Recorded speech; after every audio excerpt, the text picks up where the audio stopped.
अस्सलाम वालेकुम, welcome to गुल नॉलेज हब। बहुत शुक्रिया कि आप लोगों ने इस वीडियो को देखने के लिए टाइम निकाला।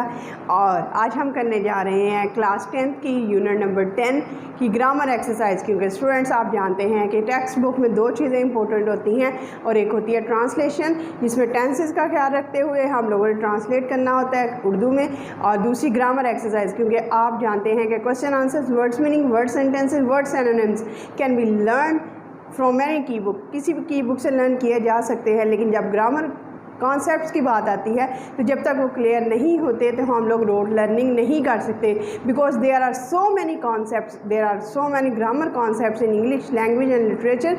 कितने सारे कॉन्सेप्ट हैं कि हम उनको रोड लर्निंग के जरिए लर्न नहीं कर सकते। लेकिन अगर हमारे कॉन्सेप्ट्स क्लियर हो जाते हैं तो हमें हर चीज़ अच्छे से अंडरस्टैंड हो जाती है। तो इसी अंडरस्टैंडिंग को, इसी स्लोगन को और इसी नज़रिए को फॉलो करते हुए आज हम करेंगे grammar exercise of unit number 10, the books without the world without books. दुनिया जो है वो किताबों के बगैर कैसी होगी। तो स्टूडेंट्स हमेशा याद रखिएगा, the world without books is like a jungle. एक ऐसा जंगल होगा जिसमें ना थॉट है, ना आप लोगों की हमदर्दी है, ना कंपैशन है, ना लव वाली फीलिंग्स है, ना आप लोगों की दूसरों के साथ हमदर्दी वाली फीलिंग्स होती हैं। लेकिन सिर्फ जंगल का कानून होता है और एक एनिमल वर्ड होता है। और आज के ग्रामर कॉन्सेप्ट में द वर्ल्ड विदाउट बुक्स में सबसे पहला कॉन्सेप्ट जो है वो रिलेटिव प्रोनाउन का है। रिलेटिव प्रोनाउन भी बोलते हैं, रिलेटिव प्रोनाउन भी बोलते हैं। स्टूडेंट, रिलेटिव प्रोनाउन, तो सबसे पहले स्टूडेंट्स हम ये डिफाइन करते हैं कि व्हाट इज़ प्रोनाउन। प्रोनाउन क्या होता है? Any word which is used in the place of noun. एक ऐसा वर्ड जो किसकी जगह यूज़ होता है? नाउन की जगह यूज़ होता है। एक ऐसा वर्ड जो किसकी जगह यूज़ होता है? नाउन की जगह यूज़ होता है। तो स्टूडेंट्स आप याद रखिएगा, he, she, it, I, they, we, you, ये सारे क्या हैं? ये प्रोनाउंस होते हैं। Because they are used in the place of noun, क्योंकि वो नाउन की जगह पे यूज़ होते हैं। अब हम बात करते हैं रिलेटिव प्रोनाउन की। रिलेटिव प्रोनाउन की, और मैं आपको अच्छे से बताऊंगी कि रिलेटिव प्रोनाउंस कौन से होते हैं, कौन से जो है पर्सन्स के लिए यूज़ होते हैं, कौन से थिंग्स के लिए यूज़ होते हैं। रिलेटिव प्रोनाउंस को क्या काम करता है? Relative pronoun student joins the two sentences. सबसे पहले इसका फंक्शन होता है सेंटेंस, दो सेंटेंसेस को आपस में मिलाता है। रिलेटिव प्रोनाउन दो सेंटेंसेस को आपस में मिलाता है। पहली बात याद रखिएगा, relative pronoun joins two sentences. Joins two sentences हमेशा दो सेंटेंसेस को आपस में मिलाता है। क्योंकि ये मिलाता है इसलिए इसको कंजंक्टिव प्रोनाउन भी कहते हैं। रिलेटिव प्रोनाउन का दूसरा नाम जो है वो कंजंक्टिव प्रोनाउन है। कंजंक्शन से निकला है, क्योंकि कंजंक्शन भी सेंटेंस के वर्ड्स के टू पार्ट्स को आपस में मिलाती है। तो रिलेटिव प्रोनाउन भी टू सेंटेंसेस को आपस में मिलाता है, दो जुमलों को आपस में मिलाता है। इसलिए इसका नाम जो है वो कंजंक्टिव प्रोनाउन भी कहते हैं। रिलेटिव प्रोनाउन में अब कौन कौन से वर्ड्स आते हैं? स्टूडेंट याद रखिएगा, यही रिलेटिव प्रोनाउन के वर्ड्स हैं। Who, whose, whom, that, which. That, which, what, 6 words. 6 words. Relative pronoun ऐसा वर्ड जो टू सेंटेंसेस को आपस में मिलाता है। दूसरी बात, रिलेटिव प्रोनाउन को हम क्योंकि दो सेंटेंसेस को आपस में मिलाते हैं इसको कंजंक्टिव प्रोनाउन भी कहते हैं। कंजंक्टिव प्रोनाउन क्यों कहते हैं? क्योंकि कंजंक्शन भी क्या होती है? दो सेंटेंस को या टू वर्ड्स को आपस में मिलाती है। अब टोटल रिलेटिव प्रोनाउंस कितने होते हैं? 6 होते हैं। कौन कौन से होते हैं? Who, whose, whom, which, that और व्हाट। ठीक है। और विच जो है स्टूडेंट याद रखिएगा, which is used for things. Which is used for things. जो विच का वर्ड है वो नॉन लिविंग थिंग्स या थिंग्स के लिए यूज़ होता है, चीज़ों के लिए यूज़ होता है। और इंसानों के लिए, पर्सन्स के लिए तब यूज़ होगा जब वो सिलेक्शन के लिए यूज़ होगा, इंतखाब करने के लिए यूज़ होगा। Who, whose, whom. Who, whose, whom हमेशा पर्सन्स के लिए यूज़ होता है, अशख़ास के लिए। Who, whose, whom. याद रखिएगा स्टूडेंट्स, मैं कह रही हूँ हु, हुज, होम, 3 वर्ड जो हैं वो हमेशा पर्सन्स के लिए यूज़ होते हैं। विच जो है वो थिंग्स के लिए यूज़ होता है। ये हमारे काम आने आगे जाके। हु, हुज और होम। हु, हुज, होम, ये 3 वर्ड्स जो है वो हमेशा पर्सन्स के लिए यूज़ होते हैं। और विच जो है वो हमेशा किसके लिए यूज़ होता है? थिंग्स के लिए। लेकिन इंसानों के लिए तब, पर्सन्स के लिए तब यूज़ होता है जब हम लोगों ने सिलेक्शन करनी होती है। विच ऑफ द बॉयज़ लड़कों में से कौन सा, विच ऑफ द मेन आदमियों में से कौन सा, विच ऑफ द वमेन औरतों में से कौन सा। तो जब हमने सिलेक्शन करनी हो कि इनमें से कौन सा है तो तब हम विच यूज़ कर सकते हैं, वरना हम थिंग्स के लिए यूज़ करते हैं। विच इज़ योर बुक, तुम्हारी बुक कौन सी है। विच इज़ दिस पेन, ये पेन कौन सा है। Which is this white board, ये वाइट बोर्ड कौन सा है। विच इज़ योर बैग, तुम्हारा बैग कौन सा है। तो हमेशा थिंग्स के लिए विच यूज़ होगा, और हु, हुज और होम जो है वो हमेशा पर्सन्स के लिए यूज़ होता है, हमेशा पर्सन्स के लिए यूज़ होता है। I do not know who one the match. अब रिलेटिव प्रोनाउन की सबसे बड़ी एग्जांपल क्या है कि आई डू नॉट नो, मैं नहीं जानता, हु वन द मैच, किसने मैच खेला। तो I do not know sentence का एक part, one the match sentence का दूसरा पार्ट, दोनों सेंटेंस के पार्ट को किसने मिलाया, हु ने। तो ये दोनों सेंटेंस के पार्ट्स को, टू सेंटेंसेस को आपस में मिलाता है, इसलिए इसको रिलेटिव प्रोनाउन को कंजंक्टिव प्रोनाउन भी कहते हैं। अब हु, हुज और होम जो है वो हमेशा पर्सन्स के लिए यूज़ होता है। विच हमें जो है वो थिंग्स के लिए यूज़ होता है। विच फॉर पर्सन, अच्छा which of the boys broke. अब स्टूडेंट्स आप लोगों को अंडरस्टैंडिंग हो गई कि रिलेटिव प्रोनाउन को कंजंक्टिव प्रोनाउन क्यों कहा जाता है, क्योंकि ये सेंटेंस को, टू सेंटेंसेस को या two parts of the sentence, दो जुमलों को या दो सेंटेंसेस को आपस में मिलाता है, इस वजह से इसको कंजंक्टिव प्रोनाउन भी कहते हैं। हु, हुज और होम थ्री जो हैं वो पर्सन्स के लिए सिर्फ यूज़ होते हैं। विच जो है वो थिंग्स के लिए यूज़ होता है, लेकिन विच पर्सन्स के लिए तब यूज़ होता है जब हमने सिलेक्शन करनी हो, इंतखाब करना हो, सिलेक्ट करना हो। विच ऑफ द बॉयज़, लड़कों में से कौन, विच ऑफ द मेन, लड़कों में से कौन, and which of the women, which of the girls. तो जब हमने इंतखाब करना हो तो तब हम विच यूज़ करते हैं। तो वेरी फर्स्ट एग्ज़ाम ग्रामर की जो एक्सरसाइज है आप याद रखिएगा, हु, हुज, होम पर्सन्स के लिए, विच थिंग्स के लिए। रिलेटिव प्रोनाउन को कंजक्टिव प्रोनाउन कहते हैं। पेज नंबर 123, सबसे पहला ग्रामर का concept relative pronoun. Choose the correct relative pronoun. अब हमें समझ आ गई रिलेटिव प्रोनाउन क्या होता है। हु, हुज, होम पर्सन्स के लिए यूज़ होता है, विच जो है वो थिंग्स के लिए यूज़ होता है। अब इसी को अंडरस्टैंड करते हुए हमने ये ग्रामर की एक्सरसाइज करनी है। Page number 123, open your page students, the word without books की ग्रामर एक्सरसाइज, और पेज नंबर है 123। Choose the correct relative pronoun. और जब तक ग्रामर को लाइवली होके ना पढ़ा जाए ग्रामर समझ ही नहीं आती। ग्रामर पहले से खुश्क है, पहले से ड्राई होती है, और जब हम खुद भी ड्राई हो जाते हैं तो ग्रामर तो फिर समझ ही नहीं आनी। इसलिए लाइवली होके खुश होके समझेंगे तो आपको सारी ग्रामर समझ आ जानी है जी। Why are you so sad, तुम इतने उदास क्यों हो। I lost the pen. अब पेन क्या है स्टूडेंट्स, थिंग है, चीज़ है। तो चीज़ के लिए हम लोगों ने थिंग के लिए क्या यूज़ किया था, विच आना। कितनी ईजी सी अंडरस्टैंडिंग है कि हम लोगों ने कहा था कि विच जो है वो थिंग्स के लिए आना है। तो पेन क्या है, थिंग, हिंट मिल गया। पेन क्या है, थिंग। तो जब भी कोई चीज़ का जिक्र आएगा तो वहाँ पे विच आएगा, और विच जो है वो रिलेटिव प्रोनाउन है, और रिलेटिव प्रोनाउन को कंजंक्टिव प्रोनाउन कहते हैं। क्यों कंजंक्टिव कहते हैं, क्योंकि ये सेंटेंसेस के दो पार्ट्स को आपस में मिलाता है। Number 2, have you seen the man, have you seen the man. अब मैन स्टूडेंट्स क्या है, पर्सन है। मैन स्टूडेंट क्या है, पर्सन है, और पर्सन के लिए क्या यूज़ होता है, हु, जिसने। Have you seen the man, क्या तुमने उस शख्स को देखा। Who bought a book from the shop just now, जिसने अभी। whose जो होता है स्टूडेंट वो किसका होता है, और who जो होता है जिसने। home, whose जो होता है वो किसका, home जिसके मुतल्लक बात की जाती है, home जिसके मुतल्लक, और who जो होता है जिसने। have you seen the man, क्या तुमने वो आदमी देखा। who bought, जिसने, और जब जिसने का मीनिंग आएगा तो वहाँ पे who आएगा। the man who you are talking to, जिसके साथ।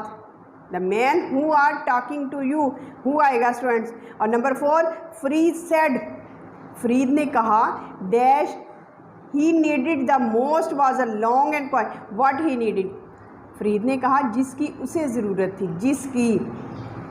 जिसकी what, जिसकी जिससे ज़रूरत थी। have you got anything that these poor, क्या तुमने वो सारा ले लिया है जिसकी, these poor men, जिसकी। अब जिसने, हु, जिसकी, डैट। विच बेजान के लिए यूज़ हुआ, थिंग्स के लिए यूज़ हुआ। हु जिसने, और डैट जिसकी। जिसकी, तो इसलिए ये रिलेटिव प्रोनाउन का कॉन्सेप्ट होता है। क्लियर। Adjective clause. अब students what is adjective clause? Adjective clause क्या होती है? एडजेक्टिव क्लॉज ऐसी, एडजेक्टिव क्लॉज क्या होती है? A group of words, a group of words, group का एक, वर्ड्स का एक ग्रुप होता है जो किसको मॉडिफाई करता है, किसको चेंज करता है? नाउन को चेंज करता है। अब आप स्टूडेंट्स पूछेंगे मैम रिलेटिव, हमें एडजेक्टिव क्लॉज कैसे पता चलेगा कि कहाँ से शुरू हो रही है? हमें कैसे पता चलेगा कि एडजेक्टिव क्लॉज कहाँ से शुरू हो रही है और कहाँ पे एंड हो रही है? दो बातें। एडजेक्टिव क्लॉज, पहली बात समझ आ गई, अ group of words that modifies noun और प्रोनाउन। वर्ड्स का, अल्फाज का एक ग्रुप है जो नाउन को मॉडिफाई कर देता है या प्रोनाउन को मॉडिफाई कर देता है। अब दूसरी बात, very good question from the student side. Student side से मैम हमें कैसे पता चलेगा कि एडजेक्टिव क्लॉज कहाँ से शुरू होती है? दूसरा क्वेश्चन, कहाँ पे एंड होती है? तो स्टूडेंट्स याद रखिएगा, एडजेक्टिव क्लॉज कोई भी चीज़ ऐसी नहीं है जिसमें टिप्स और ट्रिक्स गुल नॉलेज हब ना दे। गुल नॉलेज हब का प्लेटफॉर्म एक ऐसा प्लेटफॉर्म है जिसमें आपको टिप्स और ट्रिक्स आपको दी जाएंगी और आप लोगों को अच्छे से अंडरस्टैंड करवाया जाएगा कि व्हाट इज़ एडजेक्टिव क्लॉज। सबसे पहले adjective clause, a group of words, group का एक ऐसा, वर्ड्स का एक ऐसा ग्रुप होता है जो मॉडिफाई करता है, जो चेंज कर देता है मीनिंग को नाउन के और प्रोनाउन के। जैसे, और हम दोबारा पहले कर लें कि अब मैम कहाँ से शुरू होता है और कहाँ पे एंड होती है एडजेक्टिव क्लॉज? एक सेंटेंस लिखा हुआ है, हमें कैसे पता चलेगा यहाँ से एडजेक्टिव क्लॉज शुरू हो गई है और यहाँ पे ख़त्म हो गई है? तो वेरी सिंपल स्टूडेंट्स, आपने अभी रिलेटिव प्रोनाउंस का कॉन्सेप्ट पढ़ा। Total relative pronouns 6, who, whose, whom, that, which, what. याद रखिएगा, याद रखिएगा, जब रिलेटिव प्रोनाउन में से, रिलेटिव प्रोनाउन से वर्ड्स से एडजेक्टिव क्लॉज शुरू होती है। सेंटेंस में जहाँ भी रिलेटिव प्रोनाउन होगा वहाँ से शुरू हो जाएगी हमारी क्या? Adjective clause. उसमें क्या शुरू हो जाएगी? एडजेक्टिव क्लॉज शुरू हो जाएगी। और एंड कहाँ पे होगा स्टूडेंट? या तो नाउन पे ख़त्म हो जाएगा, एडजेक्टिव क्लॉज से शुरू हुआ नाउन पे ख़त्म हो जाएगा, एडजेक्टिव क्लॉज से शुरू हुआ या फॉर्म पे ख़त्म हो जाएगा, वर्ब की फर्स्ट या सेकंड फॉर्म पे ख़त्म हो जाएगा। बस एडजेक्टिव क्लॉज कहाँ से शुरू हुई? रिलेटिव प्रोनाउन पे। रिलेटिव प्रोनाउन टोटल कितने हैं? 6 हैं जी। कौन कौन से? हु, हुज, होम, डैट, विच और व्हाट। 6 रिलेटिव प्रोनाउन हो गए, बात खत्म। एडजेक्टिव क्लॉज कहाँ से शुरू हुई? रिलेटिव प्रोनाउन से। सेंटेंस में जहाँ भी रिलेटिव प्रोनाउन होगा वहाँ से एडजेक्टिव क्लॉज शुरू कर दें। अब मैम एंड किस पे करें? रिलेटिव प्रोनाउन से शुरू करें, जहाँ पे नाउन आ जाए वहाँ तक अंडरलाइन कर दें, या जहाँ पे फॉर्म आ जाए वहाँ तक अंडरलाइन कर दें। वेरी सिंपल कॉन्सेप्ट, सबसे सिंपल कॉन्सेप्ट ये है। अब कैसे? अब हम इसको ज़रा अंडरस्टैंड कर लेते हैं एग्जाम्पल के ज़रिए। एन अम्ब्रेला, एक छतरी, which has a broken handle. अब स्टूडेंट्स अब याद रखिएगा, हम लोगों ने ये डिसाइड किया था कि रिलेटिव प्रोनाउन कहाँ से शुरू होगा? जहाँ पे वर्ड होगा रिलेटिव प्रोनाउन का वहाँ से एडजेक्टिव क्लॉज शुरू हो जाएगी। तो यहाँ पे विच क्या है स्टूडेंट्स? रिलेटिव प्रोनाउन, तो यहाँ से शुरू हुआ और has a broken handle. Handle क्या है स्टूडेंट? नाउन। ब्रोकन क्या है? टूटा हुआ, एडजेक्टिव क्लॉज। तो इसका मतलब ये हुआ, याद रखिएगा हमेशा रिलेटिव प्रोनाउन से शुरू होगा, या तो नाउन पे ख़त्म हो जाएगा, या नाउन पे ख़त्म हो जाएगा, या वर्ब की फर्स्ट या सेकंड फॉर्म होगी तो उस पर एडजेक्टिव क्लॉज ख़त्म हो जाएगी, वहाँ पे एडजेक्टिव क्लॉज ख़त्म हो जाएगी। बात समझ आ गई? अब नेक्स्ट कॉन्सेप्ट देखिए स्टूडेंट्स, अब इसको हम एक्सरसाइज को करते हैं। 124 पेज ओपन कर लें। रिलेटिव एडजेक्टिव क्लॉज जो है हम लोगों ने चूज़ करनी है, उसको अंडरलाइन करना है। Pick out the adjective clause in each sentence. Very simple.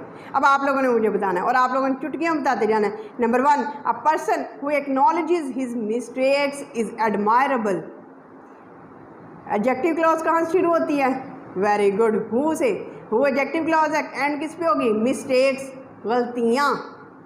Mistakes, गलतियाँ, तो मिस्टेक्स क्या है? नाउन। हु से शुरू होके मिस्टेक्स तक जाएगा और वो एडजेक्टिव क्लॉज ख़त्म। Number 2, people who live in glass houses should not throw stones. ऐसे लोग जो शीशे के घरों में रहते हैं उनको कभी पत्थर नहीं फेंकने चाहिए, क्योंकि जब पत्थर उनके अपने घरों में आएंगे तो उनके घर तो शीशे के हैं, वो टूट ही जाएंगे। खैर, ढूंढें रिलेटिव क्लॉज कौन सी है, हु। तो इन ग्लास हाउसेज, हाउसेज क्या है, घर, घर नाम है तो नाउन शुरू किससे हुआ, रिलेटिव प्रोनाउन से, एंड किस पे हुआ, नाउन पे, तो बात खत्म। हु से शुरू करना है, अंडरलाइन करना, हाउसेज पे ख़त्म कर देना है, अंडरलाइन करना। तो ये हमारी एडजेक्टिव क्लॉज है। द बुक्स, डैट क्या है, रिलेटिव प्रोनाउंस, यहाँ से शुरू कर दें। हैव बीन रिकमेंडेड, इसमें जो है वो नाउन नहीं था, तो इसमें क्या है स्टूडेंट्स, इसमें फॉर्म है, वर्ब की सेकंड फॉर्म। या तो मैंने कहा था नाउन पे ख़त्म होगा, या किस पे, वर्ब की फॉर्म पे, अंडरलाइन कर दें। डैट से शुरू करें, रिकमेंडेड तक अंडरलाइन कर दें, and this is your adjective clause. कितना ईजी है। द क्वेश्चन, डैट जो है वो रिलेटिव प्रोनाउन है, डैट से शुरू करें। शी पॉज, पॉज जो है वो वर्ब की सेकंड फॉर्म है, यहाँ तक अंडरलाइन करें तो आपकी एडजेक्टिव क्लॉज हो गई। Everyone who has invited, who जो है वो रिलेटिव प्रोनाउन है, इन्वाइटेड जो है वर्ब की थर्ड फॉर्म है, यहाँ तक एडजेक्टिव क्लॉज खत्म। हम लोगों ने adjective clause, a group of words which modifies noun और प्रोनाउन, एक लफ्ज़ों का एक ग्रुप है जो नाउन को या प्रोनाउन को मॉडिफाई करता है। दूसरी बात, रिलेटिव प्रोनाउन, एडजेक्टिव क्लॉज शुरू कहाँ से होती है, रिलेटिव प्रोनाउन से। रिलेटिव प्रोनाउंस टोटल कितने होते हैं, 6। कौन कौन से, who, whose, whom, that, which, what, that, which, what, total 6। यहाँ से शुरू हुए, एंड एडजेक्टिव क्लॉज कहाँ पे होगी, नाउन पे। नाउन नहीं है तो किस पे, वर्ब की फॉर्म पे, सेकंड या थर्ड फॉर्म पे। जी स्टूडेंट्स, ये कॉन्सेप्ट क्लियर हो गया। अब मैं सेकंड जो है 124 page, see in the following sentences replace adjective clauses by adjectives और एडजेक्टिव फ्रेजेस। हम लोगों ने क्या करना है, एडजेक्टिव क्लॉज दी हुई है, यानी कि जिसमें रिलेटिव प्रोनाउन भी है और हमारा नाउन भी है। अब हमने इसको एडजेक्टिव यूज़ करना है, एडजेक्टिव यूज़ करना है या एडजेक्टिव फ्रेज यूज़ करनी है। थोड़ा ग्रुप ऑफ वर्ड्स यूज़ करना है जिसमें रिलेटिव प्रोनाउन नहीं होगा, या एडजेक्टिव लगाना है। कैसे, अब मैं आपको बताती हूँ। ही इज़ अ पर्सन, वो एक शख्स है, who considers the interest of other person people, वो एक ऐसा शख्स है जो दूसरों को ख्याल रखता है। और कंसिडर से कंसिडरेट हो जाएगा, he is a considerate person, considerate हो जाएगा एडजेक्टिव, पर्सन हो जाएगा नाउन। हमने इंट्रोड्यूस करवाई adjective considerate. Number 2, which is the direct road that leads most direct quickly. अच्छा जी, अब हम लोगों ने डैट वाला सारा सेंटेंस ख़त्म कर देना है और सिर्फ करना है which is the direct road, सीधा रास्ता। कौन सा सीधा रास्ता है, एडजेक्टिव इंट्रोड्यूस करवाई है। अब the explanation he gave was not satisfactory. अब हमने क्या करना है, he gave unsatisfactory in explanation, unsatisfactory हमने एडजेक्टिव लगाया, अनसेटिस्फैक्ट्री, एक्सप्लेनेशन क्या है, नाउन, तो हम लोग नाउन से पहले एडजेक्टिव लगा रहे हैं जो हमारे और जो हमारा काम दे रहा है पूरे सेंटेंस को वही करने का। This is the place of our forefathers, of our forefathers. हम लोगों ने विच, वेयर और आर को ख़त्म किया, वेयर को ख़त्म किया, रिलेटिव प्रोनाउन को हम लोगों ने कहा this is the place of our forefathers, ये हमारे अबाव अजदाद की जगह है। विच, व्हेन, वेयर, हुज, इनको ख़त्म करना है स्टूडेंट्स आपने, और एडजेक्टिव लगा देने हैं या ऑफ का यूज़ करना है। The reason of his failure, why he failed को ख़त्म किया। The reason of his failure is obvious, वो सही है, वाज़ेह है। अब स्टूडेंट्स हम लोग आते हैं कंडीशनल सेंटेंसेस की तरफ। कंडीशनल सेंटेंसेस की सेकंड टाइप, कंडीशनल सेंटेंसेस की सेकंड टाइप करने जा रहे हैं हम लोग। कंडीशनल सेंटेंसेस की कौन सी टाइप करने जा रहे हैं, सेकंड टाइप करने जा रहे हैं। और स्टूडेंट याद रखिएगा, सेकंड टाइप ऐसी टाइप होती है जिसमें कोई भी चीज़ फ्यूचर या प्रेजेंट में नहीं होती, इम्कान ही नहीं होता। ऐसी सिचुएशन है जिसमें कोई भी चीज़ प्रेजेंट या फ्यूचर में नहीं होती। और अगर ये भी नहीं समझ आया स्टूडेंट तो याद रखिएगा, सेंटेंस के कितने पार्ट्स होते हैं, 2 पार्ट्स होते हैं। सेंटेंस के कितने पार्ट्स होते हैं, 2 पार्ट्स होते हैं हमेशा। एक होता है इफ़ वाला पार्ट, इफ़ वाला पार्ट हमेशा कंडीशनल होता है जिसमें शर्त लगाई जाती है, और दूसरा पार्ट होता है जिसमें रिज़ल्ट होता है। दूसरा पार्ट किसका होता है, जिसमें रिज़ल्ट होता है। सेकंड कंडीशनल सेंटेंसेस में इफ़ वाले पार्ट में सेकंड फॉर्म यूज़ होती है। सेकंड इफ़ वाले पार्ट में कौन सी फॉर्म यूज़ होती है? सेकंड फॉर्म यूज़ होती है। और दूसरे पार्ट में वुड के साथ फर्स्ट फॉर्म या कुड के साथ फर्स्ट फॉर्म या माइट के साथ फर्स्ट फॉर्म आती है। वुड के साथ फर्स्ट फॉर्म आएगी, कुड के साथ फर्स्ट फॉर्म आएगी या माइट के साथ फर्स्ट फॉर्म आएगी। कर सकता कुड के साथ फर्स्ट फॉर्म, माइट हो सकता था, कर सकता कुड, माइट हो सकता था और हो जाता वुड फर्स्ट फॉर्म। यानी कंडीशनल सेकंड कंडीशनल सेंटेंसेस ऐसे सेंटेंसेस जिसके सेंटेंस के टू पार्ट्स होते हैं, दो पार्ट्स। सेंटेंस के कितने पार्ट्स हैं स्टूडेंट? दो पार्ट्स। एक पार्ट है इफ़ वाला और दूसरा कॉमे के बाद वाला। इफ़ वाले पार्ट में हम लोगों ने हमेशा सेकंड फॉर्म लगानी है। दूसरे पार्ट में वुड के साथ फर्स्ट फॉर्म कब आएगी? जब जाता, किया जाता, हो जाता। और कुड के साथ फर्स्ट फॉर्म जब कर सकता। और माइट के साथ फर्स्ट फॉर्म तब आएगी जब हो सकता। अब हम इसको एग्जाम्पल के ज़रिए करते हैं। देखिए सेंटेंस के कितने पार्ट्स हैं? इफ़ ही रिक्वेस्टेड मी, और दूसरा सेंटेंस एक कॉमे के बाद वाला पार्ट है। एक कॉमे से पहले वाला पार्ट है इफ़ वाला और एक कॉमे के बाद वाला पार्ट है दूसरा पार्ट। इफ़ वाला पार्ट हमेशा कंडीशन होती है स्टूडेंट, इफ़ वाला पार्ट हमेशा कंडीशन होती है, शर्त होती है। और इफ़ कॉमे के बाद वाले पार्ट में रिज़ल्ट होता है, कॉमे के बाद वाले पार्ट में रिज़ल्ट होता है स्टूडेंट्स। इफ़ वाला पार्ट कंडीशन होती है, शर्त लगाई जाती है, और कॉमे के बाद वाले पार्ट में हमेशा रिज़ल्ट होता है। कॉमे के बाद वाले पार्ट में रिज़ल्ट होता है। इफ़ वाले पार्ट में हम सेकंड फॉर्म यूज़ करते हैं, if plus subject plus verb की सेकंड फॉर्म, और ऑब्जेक्ट है तो लगा दें। स्ट्रक्चर क्या होगा? If plus subject plus verb की सेकंड फॉर्म और ऑब्जेक्ट है तो लगा दें। दूसरे पार्ट में सब्जेक्ट प्लस वुड या कुड या माइट प्लस वर्ब की फर्स्ट फॉर्म, वर्ब की फर्स्ट फॉर्म, वर्ब की फर्स्ट फॉर्म। स्ट्रक्चर समझ लीजिए स्टूडेंट्स। स्ट्रक्चर क्या है? If plus subject plus verb की सेकंड फॉर्म, अगर ऑब्जेक्ट है तो लगा दें।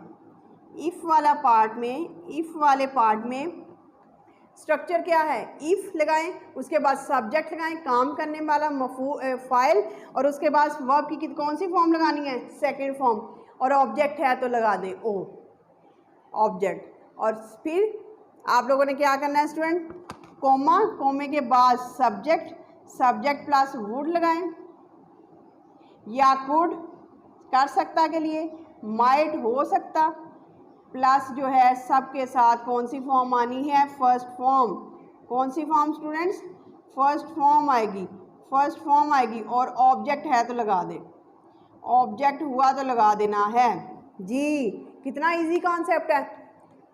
सेंटेंस के टू पार्ट्स। फर्स्ट पार्ट में इफ़ प्लस सब्जेक्ट, सब्जेक्ट के बाद वर्ब की second form plus object, comma लगाएं, उसके बाद सब्जेक्ट, सब्जेक्ट के बाद वुड, हो जाता वुड, कर सकता कुड, हो सकता माइट, प्लस सब्जेक्ट वर्ब की फर्स्ट फॉर्म और फिर ऑब्जेक्ट। अब देखते हैं इसको। इफ़ ही रिक्वेस्टेड मी, उसने, अगर उसने मुझसे दरख्वास्त की होती, अगर उसने मुझे दरख्वास्त की, आई वुड हेल्प हिम, तो मैं उसकी मदद कर देता। आई वुड हेल्प हिम, यानी उसने ना मदद, ना उसने रिक्वेस्ट करनी है ना मैंने मदद करनी है, हो ही नहीं सकता। इफ़ ही वर्कड हार्ड, अगर उसने मेहनत की होती, he would pass the exam. If he worked hard, he would pass the exam. If he came, अगर वो आता, he would succeeded, he would succeed, वो कामयाब हो जाता। ना वो आता ना कामयाब होता, यानी हो ही नहीं सकता। ऐसी चीज़ है जो ना प्रेजेंट में होती है ना फ्यूचर में हो सकती है, ना प्रेजेंट में होती है ना फ्यूचर में हो सकती है, इम्कान ही नहीं होता होने का। तो क्या?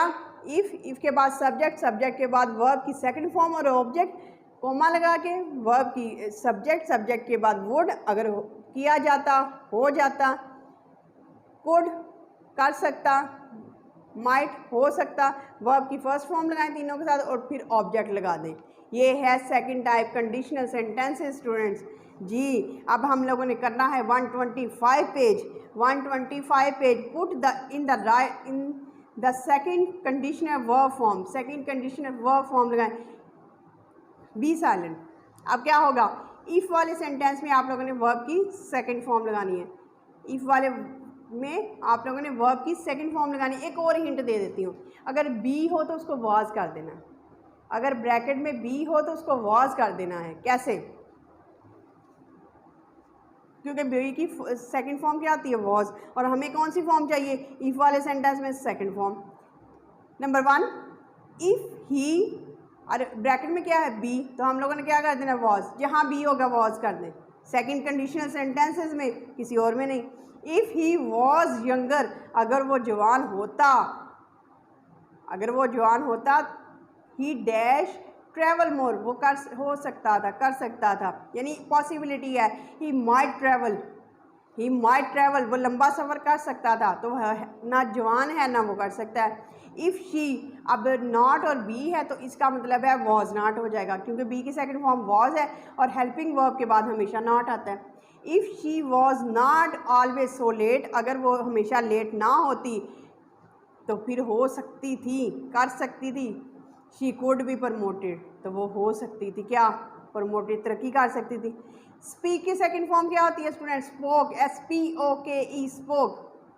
If I spoke perfect English, अगर मैं मुकम्मल अच्छी इंग्लिश बोलता, I would have a good job, तो मुझे क्या मिल सकती थी, आई वुड हैव। बी जो है वो फर्स्ट फॉर्म में वैसे लग जानी है, हैव जो है वो वुड के साथ वैसे लग जाएगी। पास्ट की सेकंड फॉर्म क्या होती है, पास्ट। इफ वाले सेंटेंस में कौन सी form, second form. If she pass the exam, अगर वो एग्ज़ाम को पास कर लेती, she dash be able to enter, तो वो यूनिवर्सिटी दाखिल हो जाती। शी वुड, बी जो है फर्स्ट फॉर्म है, बी के बी आ जाना है, she would be able to enter the university, वो यूनिवर्सिटी में एंटर होने के काबिल हो जाता, वुड प्लस फर्स्ट फॉर्म जो ब्रैकेट में है। कितनी इजी सी बात है कि फर्स्ट पार्ट में जो दिया हुआ है फॉर्म वो आपने सेकंड कर देनी है, सेकंड वाले पार्ट में वुड या कुड या माइट का यूज़ करना है, और उसके साथ जो फॉर्म लगी है वो वैसी की वैसी लगा दें। वही डैश।